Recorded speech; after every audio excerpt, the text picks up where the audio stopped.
Jornal Nacional. Boa noite. Boa noite. O ex-senador e ex-governador do Espírito Santo, Gerson Camata, é assassinado a tiros em Vitória. Um suspeito foi preso e, segundo a polícia, confessou o crime. O médium João de Deus presta depoimento a promotores em Goiás. E diz que não se lembra das mulheres que fizeram as denúncias de abuso sexual. Equipes de socorro realizam novas buscas por sobreviventes em áreas atingidas pelo tsunami na Indonésia. Um terremoto provocado pela erupção do vulcão Etna deixa feridos na Itália. Ambientalistas condenam a decisão do Japão de retomar a caça comercial de baleias. Uma explosão destrói parte de um prédio da Serra Gaúcha. A Lava Jato tenta descobrir de quem é um codinome misterioso numa lista da Odebrecht de pagamentos a políticos. E nossos repórteres mostram as vítimas de mais um feriado com muitos acidentes nas rodovias federais. A partir de agora, no Jornal Nacional.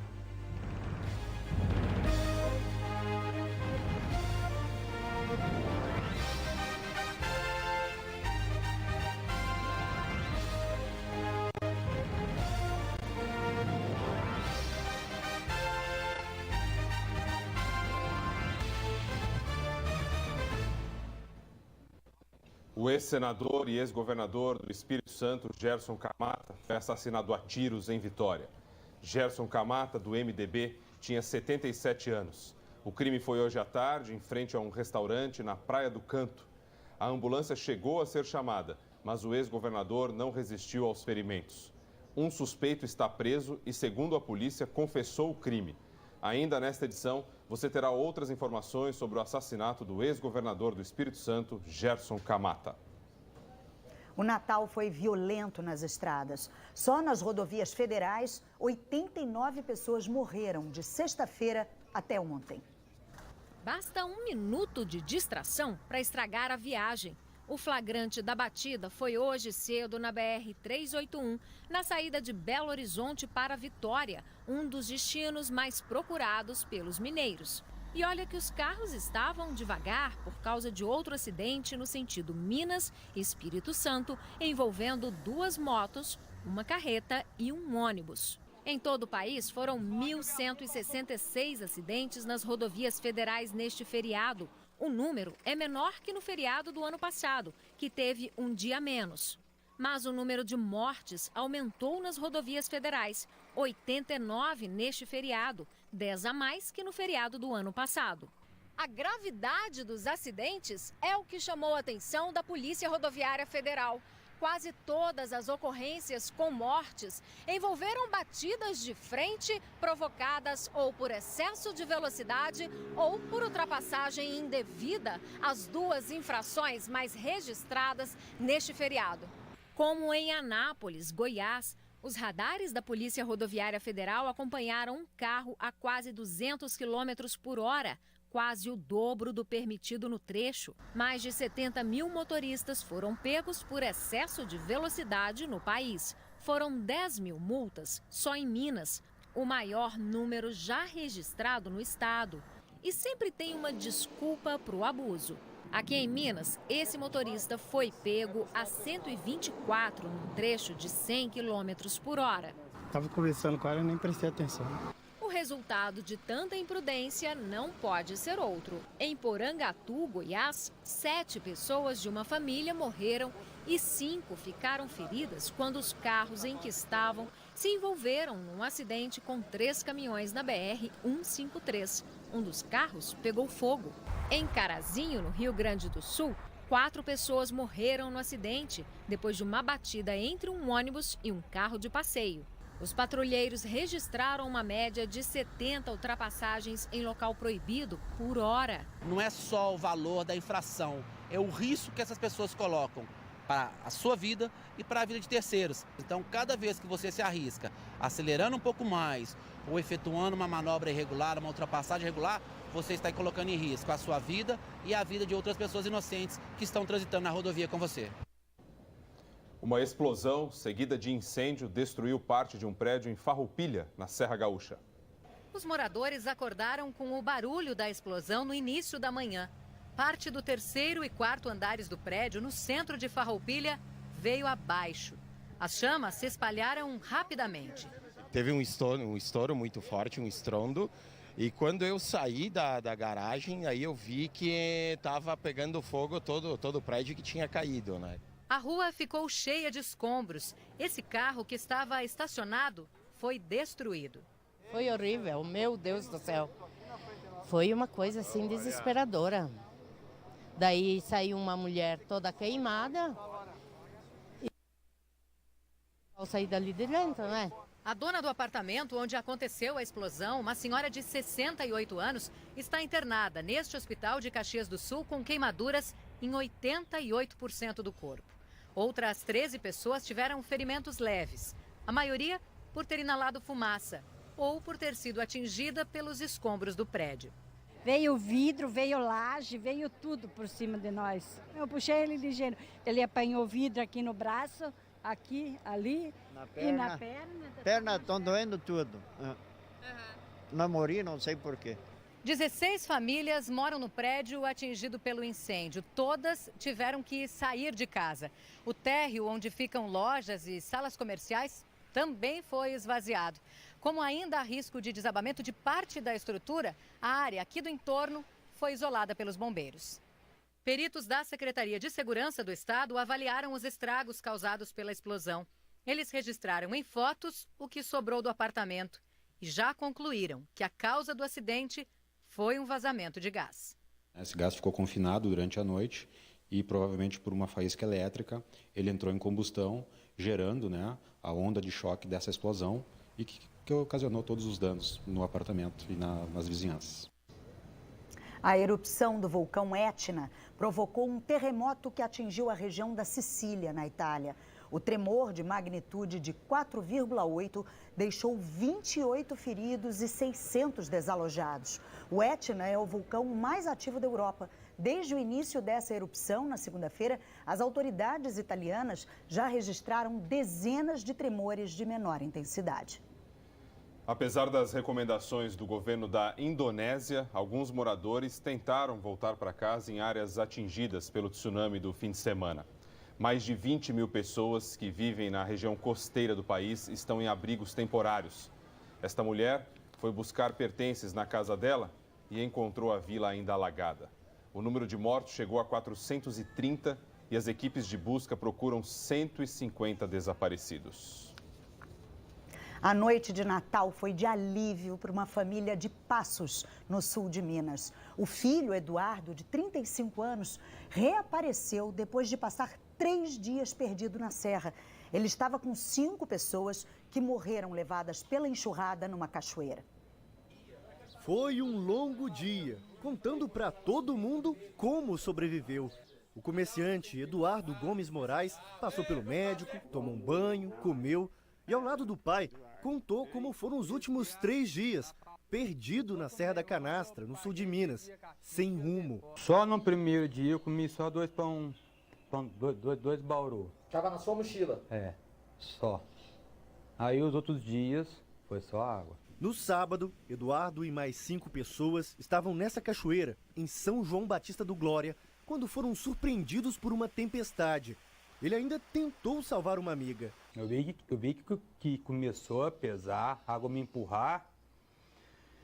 Eu tava aqui, eu vim pra cá, segurei a pedra. Antes de eu segurar a pedra, eu segurei a mão, o cabelo. Aí escorregou. O corpo de Poliana Diniz, de 26 anos, foi encontrado a 1,5 km da cachoeira. As outras 4 vítimas tinham idades de 23 a 32 anos. Mariana Horta de Melo, Maurílio Pádua Silveira, Alexandro Antônio Pereira de Souza e Gustavo Ferreira. Eles faziam rapel na cachoeira. O Eduardo viu o helicóptero usado na operação de resgate. Eu banava a mão, eu gritava. Eles não se viram. Não. Os militares usaram o helicóptero durante 2 dias. Eles percorreram várias vezes todo o trecho, desde a cachoeira, onde os jovens faziam rapel, até o ponto em que o córrego ficava raso.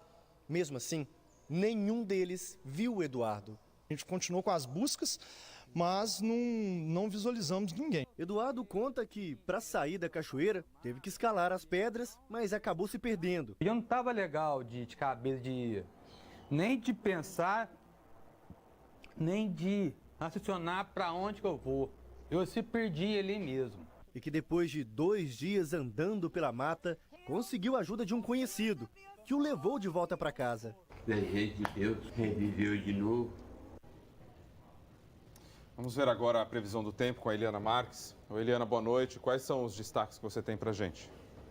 Oi, Rodrigo. Boa noite para você, para Ana Luísa, para todos. Olha, vamos começar aí pelas capitais com previsão de sol o dia todo. Amanhã são 10 capitais. No sul, somente Porto Alegre com calorão de até 32 graus. No norte, só Boa Vista com máxima de 35. Agora, no Nordeste, a maioria. Teresina, Fortaleza, Natal, também João Pessoa, Recife, Maceió, Aracaju e Salvador. Todas sem previsão de chuva. Mas quando a gente olha o mapa do Brasil, o que vemos é justamente a possibilidade de chover dominando, olha, em quase todo o país. Do Acre até o Maranhão, do Centro-Oeste ao norte do Rio Grande do Sul e do Sudeste à faixa sul da Bahia, toda essa área aí tem previsão de pancadas de chuva amanhã, Rodrigo. E onde nessas áreas tem risco de temporal?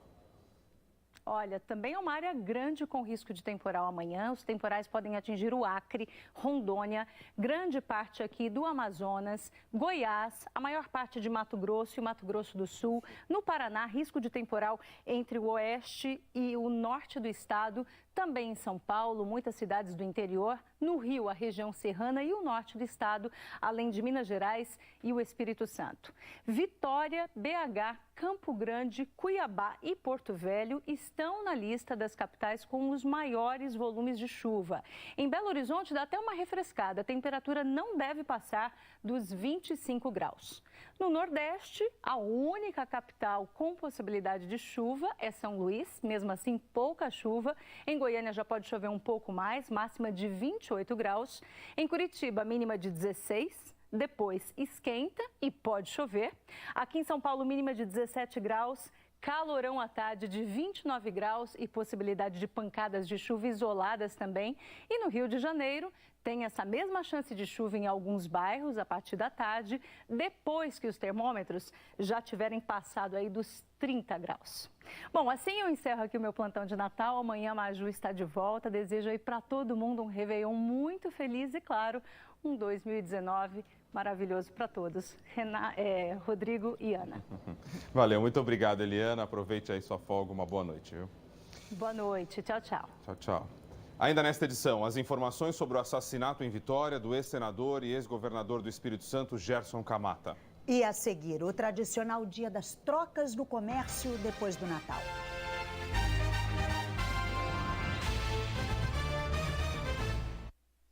O que será que marca um novo tempo? Foi o que já mudamos juntos? Ou é o que vem por aí? Para acompanhar o futuro não dá para ficar parado. O tempo voa, a vida passa e você vai ficar aí só olhando o movimento? Vem realizar seus planos, vem com a gente. A Caixa tá aqui é para te apoiar no que vier. Não importa se o futuro é daqui a 1 hora ou daqui a alguns anos. O que importa é que nós vamos estar lá, juntos.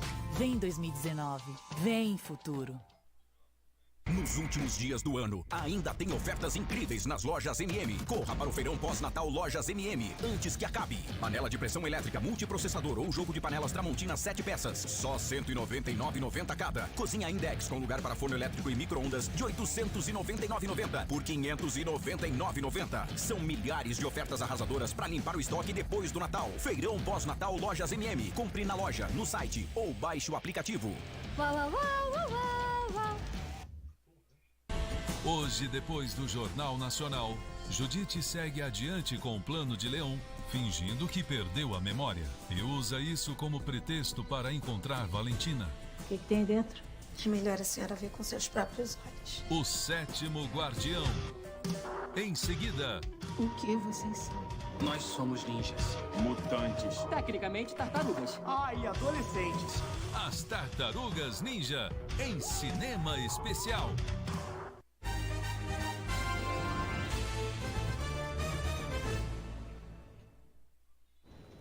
Milhares de brasileiros lotaram os shoppings hoje para fazer valer uma tradição pós-natal. Dados, recebidos e por isso às vezes um tanto amassados. Esses presentes de Natal nem acreditam que estão de volta ao shopping, lotado. É o tênis que passou a vergonha de não cair bem no pé da namorada. Não coube. Não coube. Ficou grande. A camisa do time, que achou que não tinha como errar, mas não coube no marido. E ficou pequena, troquei, gosta de verde, Palmeiras, um pouquinho maior, né?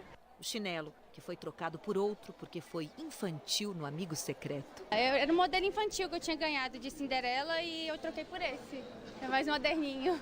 Satisfeito com o presente, tal lojista, que só trocaria o Natal, bem, por outra Black Friday. Este volume que teve no Black Friday, muito acima do esperado, trouxe para o consumidor e para o lojista, não, vamos comprar mais porque agora acertamos a mão.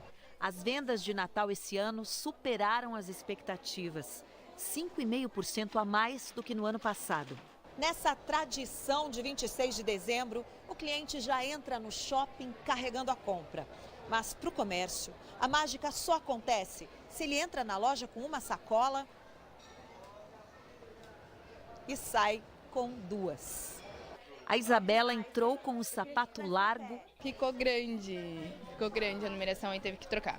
E saiu com o orçamento mais apertado. Tem muitas opções agora, né? E aí eu acabei escolhendo 2 modelos.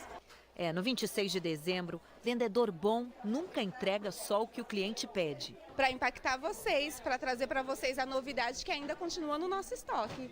Cola isso? Sim, cola. Tem os clientes consumistas e nós amamos eles. E a subgerente não mede esforços para vender o produto que essa cliente nem sabia que queria.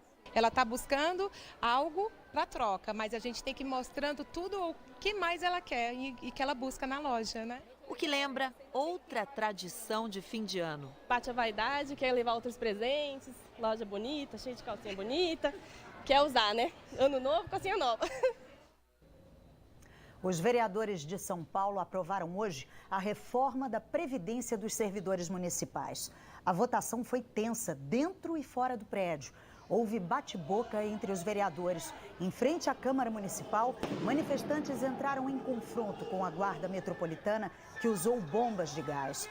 Pedras foram atiradas na direção dos guardas. Um homem mostrou a marca do que parece ser um tiro de bala de borracha. A reforma foi aprovada por 33 votos a 17. Uma perícia de investigadores da Lava Jato encontrou indícios de que a Odebrecht pagou pelo menos 8 milhões de reais a 4 políticos por um projeto no Senado. Mas falta identificar uma quinta pessoa que aparece na lista. A Polícia Federal quer cruzar os dados da perícia nos sistemas de comunicação e de contabilidade informais da Odebrecht com as provas coletadas na Operação Armistício, deflagrada em novembro, e que recolheu informações de supostos intermediários dos políticos citados na investigação.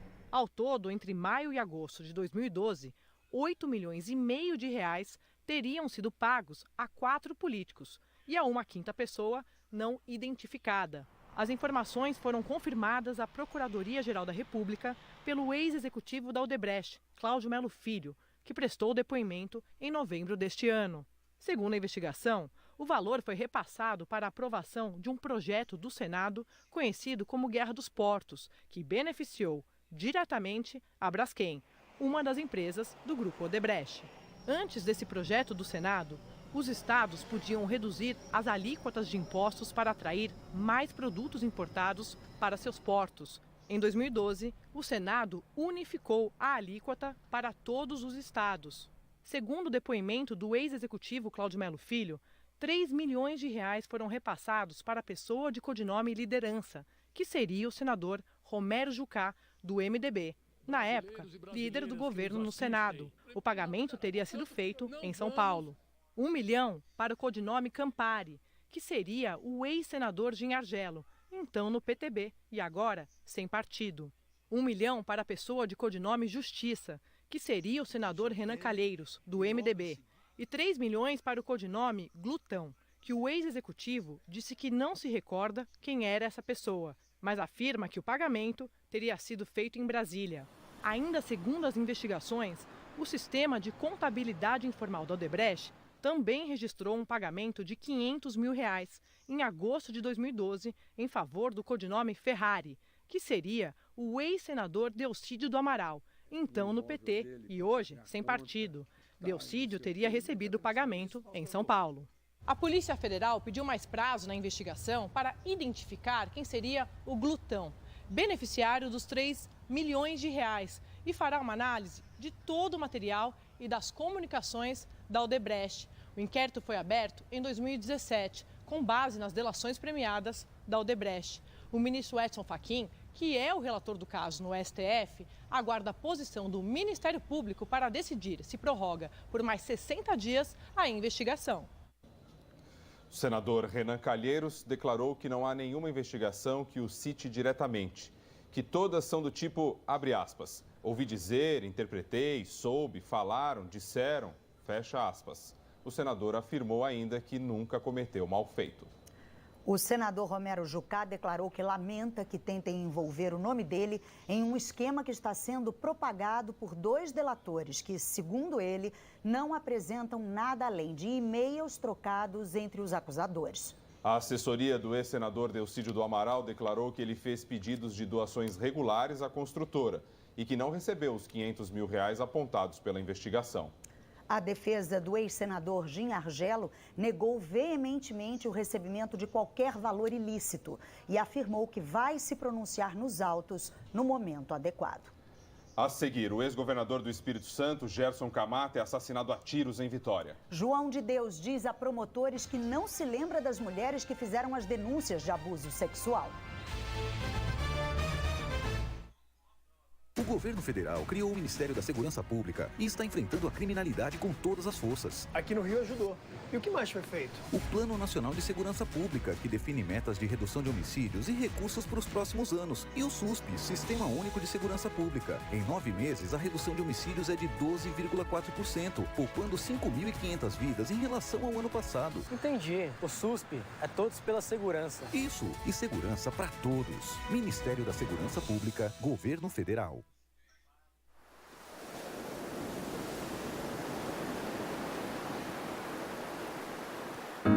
She's bright like the sun, reflections in her eyes. Feels like you're living in paradise. Shiny all the way through, lighting up all the avenues.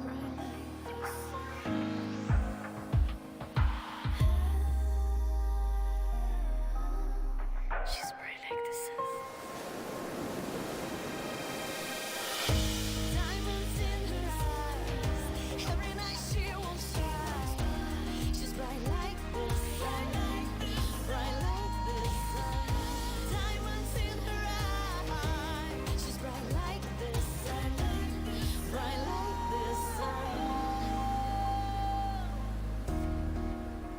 FG Empreendimentos.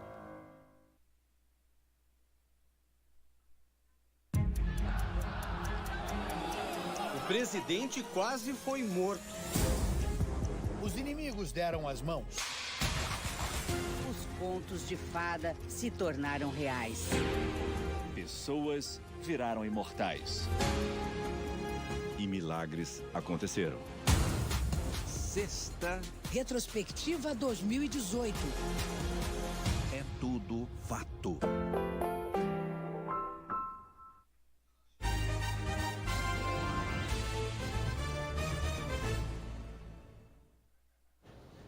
O ex-governador do Espírito Santo e ex-senador Gerson Camata foi assassinado hoje a tiros em Vitória. Ele tinha 77 anos.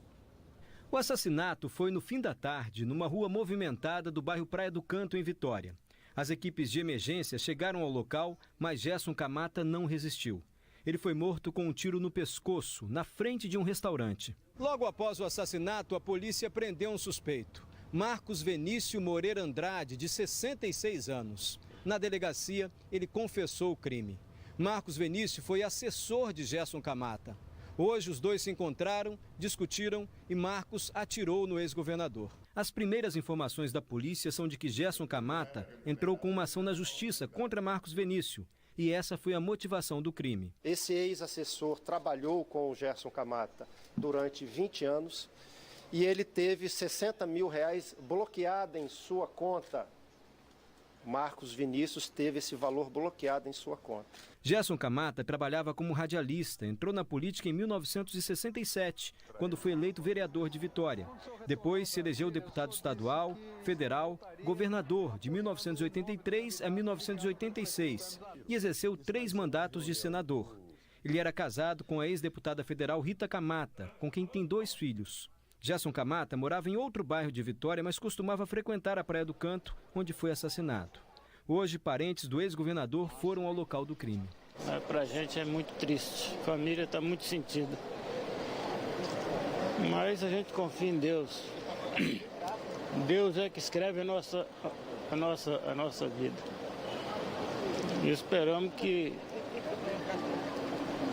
o assassino seja devidamente punido pela justiça. Nós vamos agora ao vivo até Vitória para saber outras informações sobre o assassinato do ex-governador Gerson Camata. Mário Bonella.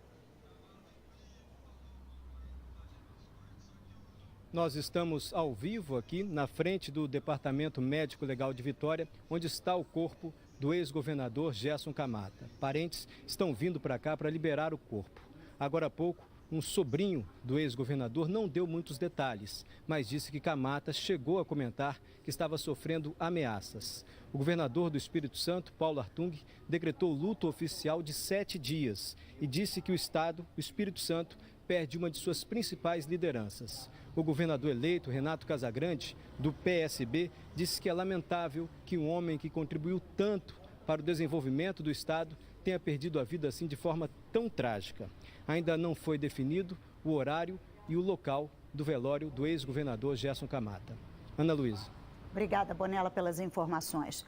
E a morte do ex-senador e ex-governador Gerson Camata repercutiu em Brasília. A repórter Délis Ortiz tem as informações ao vivo de lá. Délis.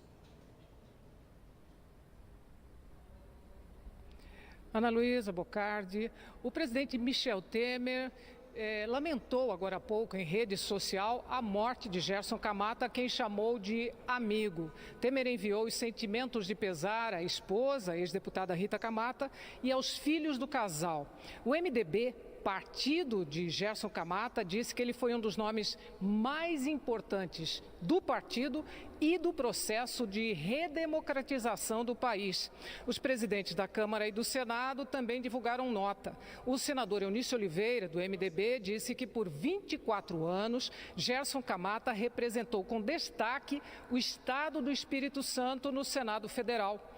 O deputado Rodrigo Maia, do DEM, disse que Camata foi um homem público que prestou grande serviço ao Estado do Espírito Santo, ao Parlamento e ao Brasil.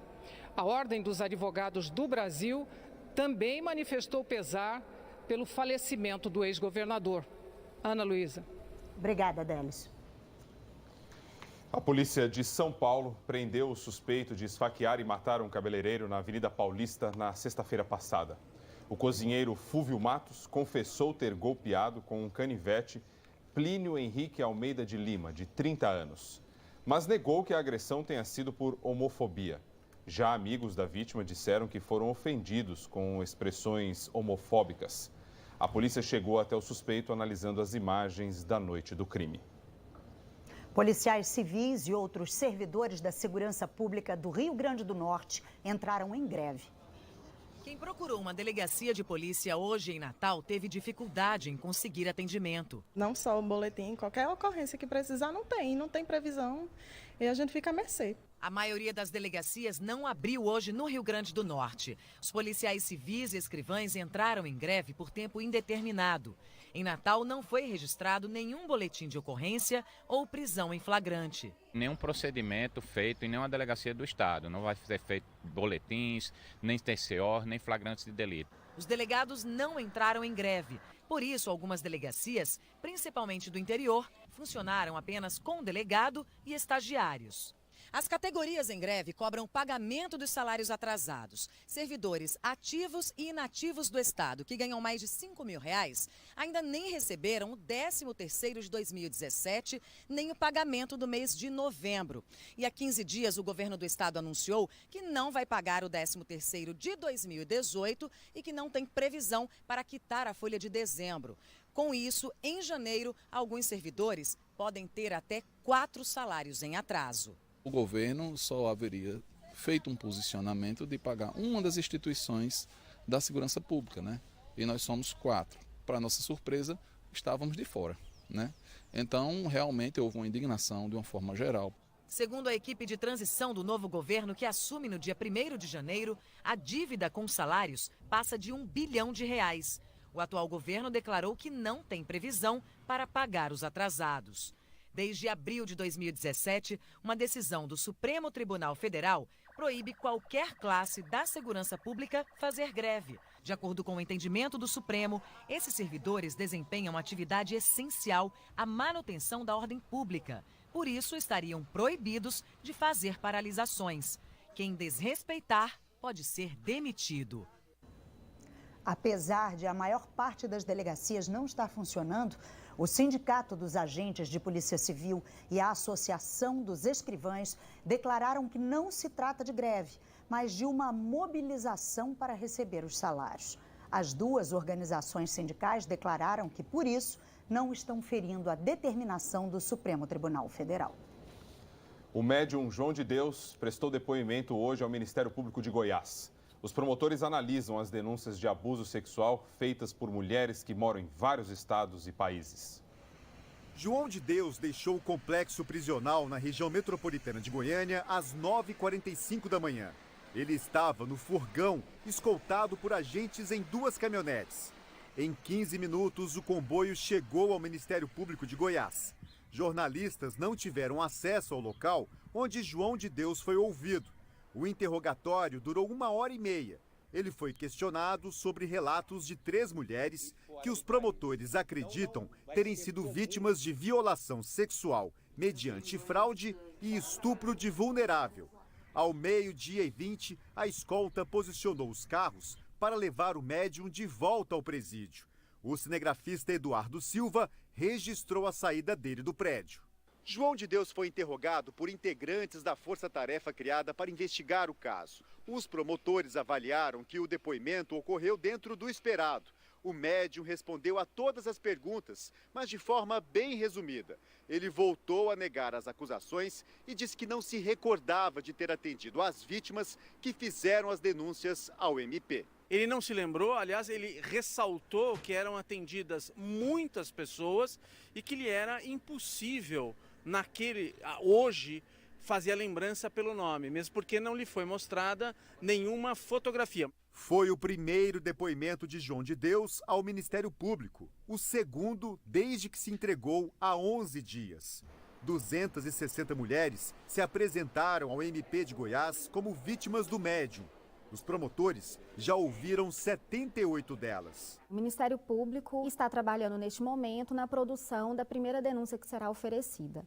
Essa denúncia, além de envolver o fato dessa vítima, concluída pela Polícia Civil, abarcará também outras 3 vítimas que estão incluídas no procedimento de investigação criminal conduzido pelo Ministério Público. O Ministério Público afirma que as outras vítimas vão fazer parte de novas denúncias que serão apresentadas nas próximas semanas. Durante a tarde, a mulher de João de Deus prestou depoimento para a Polícia Civil. Ana Keila Teixeira foi questionada sobre as denúncias de abuso sexual e sobre as armas e dinheiro encontrados em 2 casas do médium. Ana Keila disse que não sabia de nada. Ela é casada com João de Deus há 17 anos e, segundo a polícia, pode ser indiciada como coautora de crimes como lavagem de dinheiro e posse ilegal de armas. A defesa de Ana Keila Teixeira classificou as denúncias como caluniosas. Afirmou que ela não aceitaria os abusos e que não tinha conhecimento das armas e do dinheiro apreendidos na casa da família. O presidente Michel Temer deve tomar uma decisão nos próximos dias sobre o indulto de Natal, que concede perdão judicial a condenados por crimes não violentos. Temer recebeu mais um documento que prevê o benefício com regras mais rígidas. Esta será uma das últimas decisões de Michel Temer na presidência da República: assinar ou não o decreto para conceder perdão a condenados. Ontem, a informação oficial era que Temer não iria conceder o benefício, mas a Defensoria Pública da União voltou a pedir que o decreto seja editado. E Temer decidiu reavaliar a questão. A Defensoria afirma que o indulto é necessário por causa da superlotação dos presídios e argumentou que Temer pode editar um texto excluindo o benefício aos condenados por crimes contra a administração pública. A gente sugeriu no próprio ofício ao presidente da República que a ausência de contemplação dos crimes contra a administração pública no decreto não causaria uma mácula, né, para o contexto do indulto, né, tendo em vista que a grande maioria da população carcerária não é condenada por essa espécie de crime, né, pelos crimes contra a administração pública, são chamados crimes de colarinho branco. No decreto do ano passado, Temer estabelecia que quem tivesse cumprido 1/5 da pena em caso de crimes sem violência ou grave ameaça poderia receber o perdão. E o benefício incluiria até condenados por corrupção. A Procuradoria-Geral da República questionou o texto e parte deste indulto está suspensa por uma liminar do ministro Luiz Roberto Barroso. O Supremo começou a julgar o caso, mas o julgamento foi interrompido por um pedido de vista. Temer tem também outro documento sobre esse assunto em sua mesa. Uma minuta do decreto apresentada como sugestão pelo Conselho Nacional de Política Criminal e Penitenciária, órgão subordinado ao Ministério da Segurança Pública. Esse documento é mais rigoroso que o da Defensoria Pública da União. Proíbe o indulto tanto para os crimes do colarinho branco, como corrupção, quanto para outros crimes, como estupro de vulnerável, favorecimento da prostituição de crianças e adolescentes e crimes ligados à embriaguez ao volante. Além disso, aumenta o tempo mínimo que alguns condenados têm de cumprir das penas para poder receber o benefício. Apesar de ser um indulto de Natal, o decreto com o benefício pode ser publicado até o dia 31. A seguir, em entrevista ao SBT, Fabrício Queiroz, ex-assessor do deputado Flávio Bolsonaro, fala sobre movimentações financeiras atípicas encontradas na conta dele. O ex-assessor alegou que o dinheiro era fruto de negócios que fazia. Você também vai ver novas informações sobre o assassinato do ex-governador do Espírito Santo, Gerson Camata. E o Japão anuncia a retomada da caça comercial de baleias.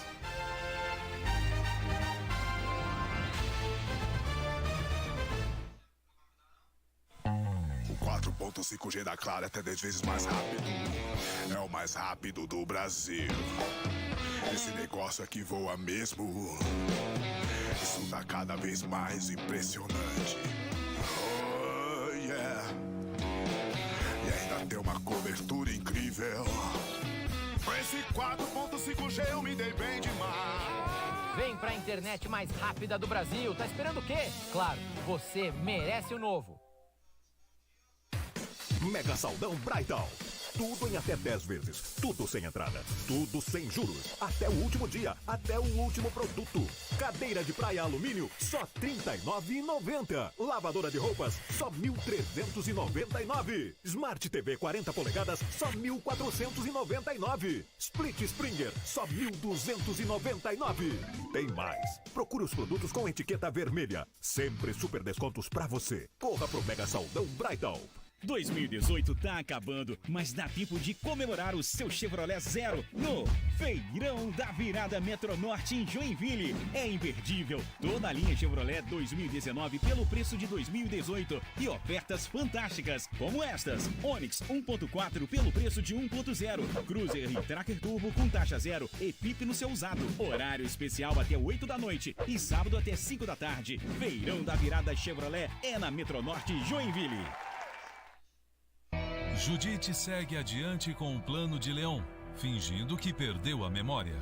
E usa isso como pretexto para encontrar Valentina. Na última noite de vida do seu Egídio, fui servir um café para ele, ele estava mexendo nesse envelope. O que tem dentro? É melhor a senhora ver com seus próprios olhos. Daqui a pouco... Algum problema, madame? Eu posso resolver agora. O Sétimo Guardião.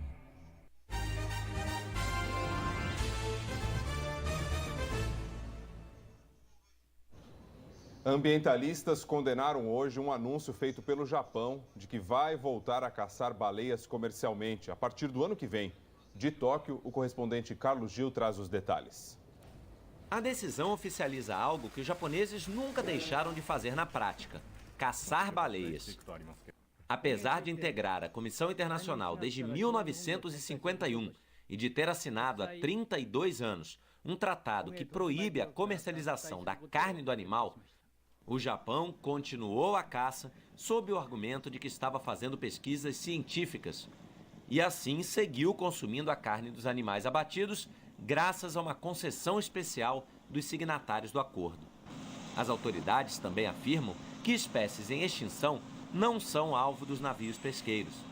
Em julho desse ano, durante uma reunião em Florianópolis, a comitiva japonesa propôs o fim do veto à caça com fins comerciais. A proposta foi derrotada em votação. Para o governo japonês, mais do que uma questão econômica, há um aspecto cultural. A pesca e o consumo da baleia remontam a séculos, algo que se intensificou e se tornou ferramenta de sobrevivência durante a Segunda Guerra Mundial. Numa terra arrasada por bombardeios e com o povo passando fome, a baleia foi, naqueles anos, uma das principais fontes de proteína na dieta da população.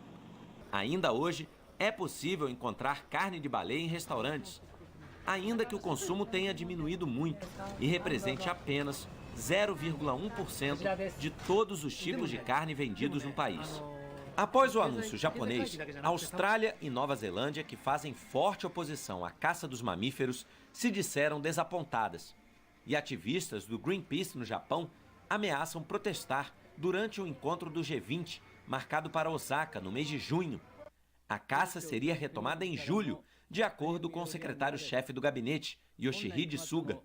Mas só nos limites das águas territoriais do país, ele explicou. Apesar das críticas, alguns ambientalistas acreditam que sem a presença japonesa nos mares do hemisfério sul, fica aberto o caminho para a criação de um santuário que proteja as baleias na região. O presidente dos Estados Unidos, Donald Trump, fez hoje uma visita de surpresa ao Iraque. Trump e a mulher Melania cumprimentaram os soldados americanos em Bagdá. Ele defendeu a decisão de retirar tropas da Síria.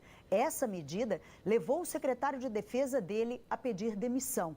Donald Trump disse que vai manter os soldados no Iraque e que pode usar esses militares caso resolva realizar novas operações na Síria. As autoridades de fronteira dos Estados Unidos anunciaram novas medidas para cuidar de estrangeiros que entram no país ilegalmente. O motivo foi a segunda morte em um mês de uma criança que estava sob custódia do Serviço de Imigração. O governo americano tenta entender o que provocou a morte de Felipe Gomes, de 8 anos, na noite de Natal. O menino era da Guatemala e foi socorrido neste hospital no estado do Novo México. O controle de fronteiras informou que Felipe e o pai, Agustin Gomes, entraram ilegalmente nos Estados Unidos. Foram detidos no dia 18 e passaram por 2 centros de triagem em El Paso, no Texas. Na madrugada de 22 para 23 de dezembro, foram transferidos para Alamogordo, no estado do Novo México. O controle de fronteiras afirma que eles receberam alimentação e tomaram banho. Na manhã do dia 24, um agente descreveu que a criança estava tossindo e com os olhos marejados. Pai e filho foram levados para o hospital. O diagnóstico inicial foi de resfriado, mas logo o menino apresentou febre de 39 graus. À tarde, ele foi liberado com prescrição para tomar um antibiótico e um anti-inflamatório. À noite, vomitou. O controle de fronteiras diz que o pai recusou ajuda médica porque o filho teria melhorado depois. Só que mais tarde, a criança parecia apática. Não havia nenhum médico de plantão no posto e os agentes decidiram levar a criança de volta ao hospital. No caminho, o menino vomitou e perdeu a consciência. No hospital, a equipe médica não conseguiu reanimá-lo. O controle de fronteiras declarou que foi uma perda trágica e anunciou mudanças. Vai implantar novos exames médicos e rever suas políticas de custódia de crianças, com atenção especial àquelas com menos de 10 anos. Ontem, na Guatemala, parentes e amigos enterraram o corpo de Raquelin Caal, de 7 anos, que também morreu este mês sob custódia da imigração americana. O presidente eleito Jair Bolsonaro disse hoje que vai fazer um controle rígido da liberação de dinheiro público. Ele continua na base naval da Restinga da Marambaia, no Rio, onde passou o Natal com a família. O presidente eleito só deve voltar para casa amanhã. Ainda nas instalações militares da Restinga da Marambaia, no litoral do estado do Rio, Bolsonaro se pronunciou nas redes sociais sobre a liberação de verbas de patrocínio por Furnas, a maior subsidiária da Eletrobras. Ele disse que em 2019 vai começar um controle rígido de concessões. Na avaliação do presidente eleito, há claro desperdício rotineiro de recursos, que podem ser aplicados em áreas essenciais. Bolsonaro escreveu também que este mês, num só dia, o gerente de responsabilidade sociocultural de Furnas autorizou via Lei Rouanet 7.300.000 reais para 21 entidades. Furnas, que é uma empresa de economia mista ligada à Eletrobras, declarou que dedica parte de seus tributos para projetos sociais, culturais e esportivos por meio de renúncia fiscal amparada em leis de incentivo e que os patrocínios incentivados, aprovados em 2018, para execução em 2018, 2019 e 2020, referentes à Lei Rouanet, somam 6.680.000 reais. Já os patrocínios referentes à Lei de Incentivo ao Esporte, para o mesmo período, somam 2.940.000. Furnas informou ainda que participa de edital conjunto com a Eletrobras e outras subsidiárias, mas que, como os editais conjuntos não são realizados há 3 anos, os projetos foram selecionados por escolha direta e aprovados pela diretoria da empresa e pela Secretaria de Comunicação. Sobre a liberação ser em dezembro, a empresa diz que faz uma projeção orçamentária para saber o lucro do ano e, consequentemente, quanto ela poderá ter de renúncia fiscal com os projetos incentivados, e que toma a decisão no fim do ano, quando tem uma posição mais clara sobre o lucro do período. Furnas afirma que todos os contratos já foram assinados e pagos em contas vinculadas aos Ministérios da Cultura e do Esporte. A Embaixada de Israel confirmou hoje que o primeiro-ministro israelense Benjamin Netanyahu tem um almoço marcado com o presidente eleito Jair Bolsonaro depois de amanhã, no Forte de Copacabana, no Rio. A embaixada também afirmou que Netanyahu vai participar da cerimônia de posse de Bolsonaro. Fabrício Queiroz, ex-assessor do deputado estadual e senador eleito pelo PSL, Flávio Bolsonaro, deu uma entrevista hoje ao SBT. É a primeira vez que Queiroz fala depois que o nome dele apareceu em um relatório do COAF sobre movimentações financeiras atípicas de funcionários e ex-funcionários da Assembleia Legislativa do Rio. No caso de Fabrício Queiroz, a movimentação foi de R$1.200.000 durante um ano, segundo o COAF. Entre as transações estão R$24 mil depositados na conta de Michele Bolsonaro, mulher de Jair Bolsonaro. O presidente eleito informou que este valor se refere ao pagamento de parte de uma dívida de R$40 mil que Queiroz tinha com o próprio Bolsonaro. O relatório do COAF foi elaborado para a Operação Furna da Onça, que prendeu 10 deputados estaduais do Rio no mês passado. Na conta de Fabrício, o COAF encontrou depósitos de funcionários do gabinete do deputado Flávio Bolsonaro e também de parentes de Fabrício que trabalhavam no gabinete. Queiroz foi convocado 2 vezes pelo Ministério Público para prestar depoimento, mas faltou as 2 vezes, alegando problemas de saúde. Na entrevista ao SBT, Queiroz alegou que o dinheiro era fruto de negócios que fazia. Eu sou um cara de negócios. Eu faço dinheiro, assim... Compro, revendo, compro carro, revendo carro. Eu sempre fui assim, sempre. Eu gosto muito de comprar carro em seguradora. Na minha época lá atrás, comprava um carrinho, mandava arrumar, vendia. Tem segurança. Ao SBT, o ex-assessor Fabrício de Queiroz repetiu a explicação do presidente eleito Jair Bolsonaro sobre o depósito de R$24 mil na conta da futura primeira-dama Michele Bolsonaro. O nosso presidente já esclareceu. Eu tive um empréstimo de R$40 mil e eu passei 10 cheques de R$4 mil. Nunca depositei 24 mil. Fabrício disse ao SBT que só vai explicar os depósitos de funcionários do gabinete em sua conta bancária ao Ministério Público. Essa é a principal questão que o MP quer esclarecer e que o assessor não explicou na entrevista exibida hoje, mas negou que ele e os funcionários repassassem parte dos salários ao deputado Flávio Bolsonaro. No nosso gabinete, a palavra lá é: não se fala em dinheiro, não se dá dinheiro. Toda hora bate alguém no gabinete pedindo R$10, R$20, contando, pedindo para remédio. É proibido falar em dinheiro no gabinete. Não, nunca, nunca. Isso é uma covardia, rotular o que está acontecendo comigo ao deputado Flávio Bolsonaro. Eu não sou laranja, sou homem trabalhador. Eu tenho uma despesa imensa por mês. Na entrevista ao SBT, Fabrício negou que Flávio Bolsonaro tem alguma coisa a ver com a sua movimentação bancária. Eu me abati muito, minha calça está caindo, porque de uma noite eu saio... Aí eu falei, caramba, cara, acabou, eu era amigo do cara, passando o que ele está passando na rua, entendeu? Achando que eu tenho negociata com ele. Pelo amor de Deus, não existe. Eu vou provar junto ao MP. Na entrevista ao SBT, Fabrício de Queiroz falou ainda sobre os problemas de saúde que, segundo ele, o impediram de prestar depoimento no Ministério Público.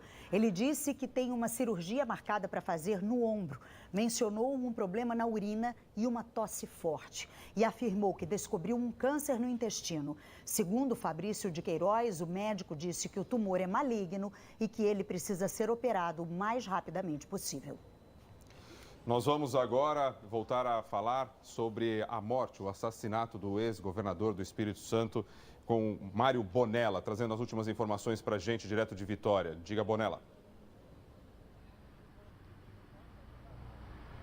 O assassino confesso do ex-governador Gerson Camata, Marcos Venício Moreira Andrade, de 66 anos, terminou agora há pouco de prestar depoimento na divisão de homicídios. Ele estava acompanhado por 3 advogados e continua preso. Ele foi preso no mesmo bairro onde cometeu o assassinato cerca de 1 hora após o crime. O corpo do ex-governador Gerson Camata continua aqui no Departamento Médico Legal de Vitória, aguardando que parentes venham até aqui para fazer a liberação. O governo do estado já colocou o Palácio Anchieta, que é a sede do governo capixaba, à disposição da família para a realização do velório, que deve ser realizado amanhã pela manhã. Gerson Camata, assassinado hoje à tarde com um tiro no pescoço, tinha 77 anos. Era casado com a ex-deputada federal Rita Camata e deixa 2 filhos. Rodrigo e Ana. Muito obrigado, Mário Bonella, pelas informações direto de Vitória. E o Jornal Nacional termina aqui. Depois de Cinema Especial, você terá outras notícias no Jornal da Globo.